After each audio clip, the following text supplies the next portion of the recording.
I know many of our hearts are heavy with what is happening in the world.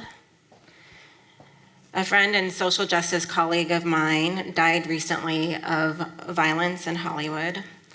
He truly led his life with love. He lived through his actions of kindness and inclusivity. I thought of Michael Ladd a lot this week. I send prayers for those that have been lost and for those in mourning. I pray for peace, and I dedicate this TED Talk to him and my ancestors who led their lives with love. May we live our lives as it's meant to be. I remember that time I was told I wasn't supposed to be the star. It was just a couple years ago, and we stood, ironically, on a Hollywood rooftop under the stars. After I had told her, I had wrote about our conflict in my book. It was not the first time I had heard remarks of this sort, and it took me back to my childhood. A little girl growing up on the plains of Pine Ridge Indian Reservation. I was a dreamer. It was an escape, a coping mechanism, a prayer for the future. Yet what if everything you were told was a lie? What if society reinforced these lies? Lies about who you were meant to be. Lies told to justify taking. Lies told to hide a secret shame. What if you internalized these lies and spewed them out as if they were the truth? I spent my life deciphering the colonizer lies, told by those who saw themselves as better than me. The colonizer does not discriminate, and many began to believe the lies of scarcity. There can only be one. But what they didn't know is that I was a child raised to value collectivity and spirituality above all else. As a child of abandonment, I was wrapped in love when my mother forgot who I was. I knew I was no better than anyone else because old grandma held a pipe in one hand and a Bible in the other, and she taught me the Lakota amen. Medakuya oyase. We are all related. We are all connected. I could not be greedy or stingy because Auntie Mabel, who passed away 2 years ago, who was like a mother to me, would say, "You are Lakota. You do not behave that way." It was a reminder that our people value compassion and generosity above all else. So even in the face of disrespect, gatekeeping, and oppression, I must show humility and respect. I do not react in kind. This was a lesson I learned from my grandma Rose. That day we were walking across on a sunny day on the Sundance grounds, and we were greeted by a woman who commented she was light-skinned. Grandma stood silently staring her in the face, unprovoked, as if to say, "You say this here as we stand on this sacred ground." The other woman walked away with her head in shame. This was a fierce, nonverbal teaching I would never forget. Her disrespect was not acknowledged nor reciprocated. These are the Lakota women I am born from. So when I was told I was not meant to be the star, ironically, we stood on a Hollywood rooftop, and it was said by somebody I once considered a friend. You might be surprised to know she is Native. Someone I had called sister at one point.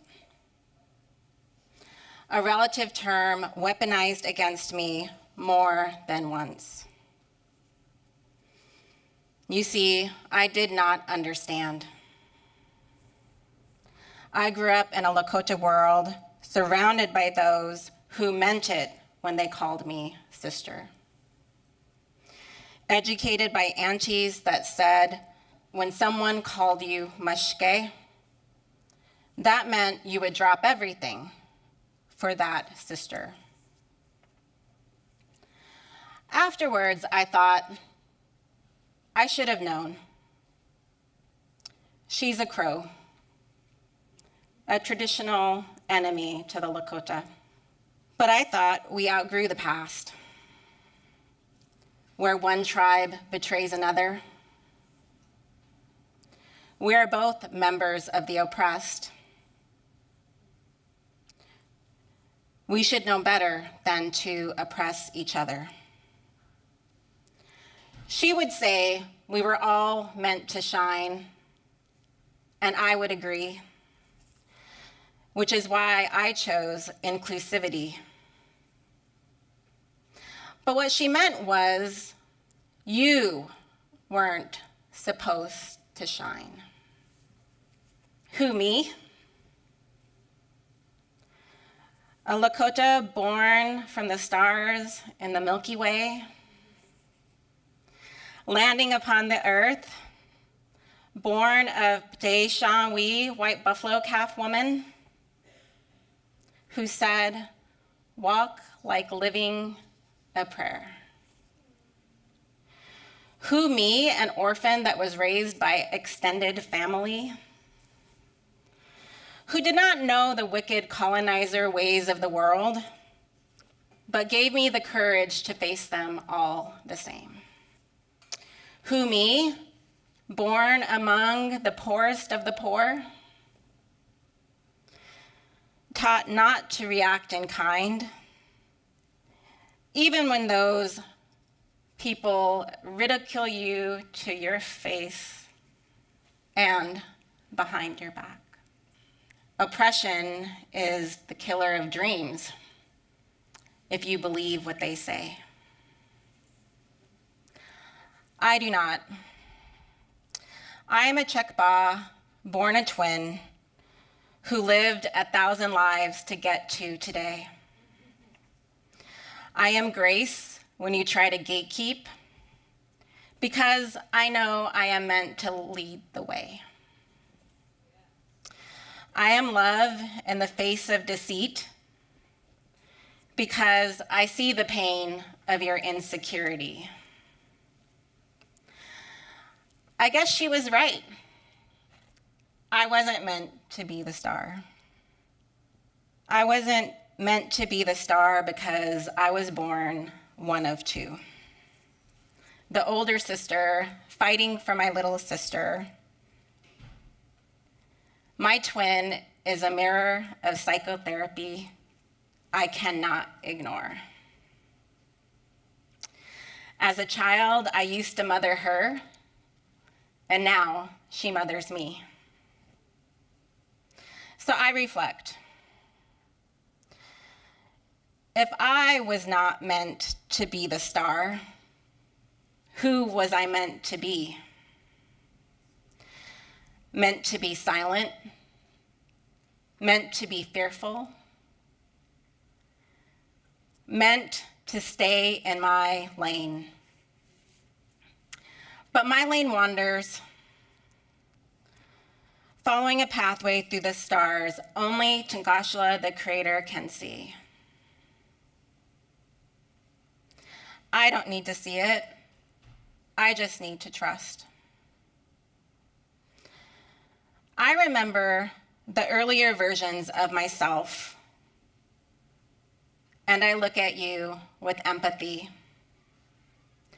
I remember repeating patterns of insecurity, looking for love in all the wrong places, except within.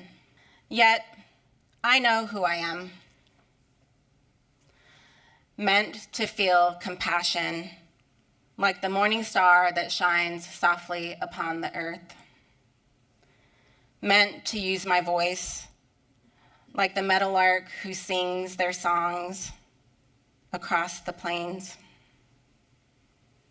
meant to fight like the great warriors who came before me, meant to use my spirituality like the white buffalo calf woman who said, "You are Mother Earth."